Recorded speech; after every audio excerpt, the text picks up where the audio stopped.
When it comes here in Germany, most of the people, hindi nila kayang alagaan ang elderlies nila. Unlike in the Philippines na we do have like broad spectrum ng antibiotic.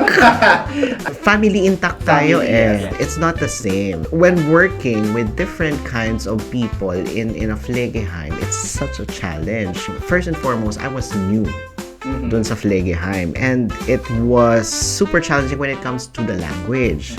Diba tayo, nung nag-aral tayo, plain German, kumbaga yung Hochdeutsch, ika nga nila, yung inaral natin. And we only learned it for 6 months. And then, pumunta kami ng Bavaria. Actually, it was me and a friend of mine na doon kami na Destino. Because of the dialect na nandun, it was, kumbaga, nahirapan na nga ako sa Hochdeutsch kasi 6 months lang natin, diba?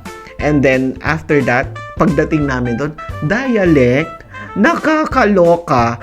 And then, yung patient mo, hindi lang siya yung normal patient lang na matatanda na may dementia.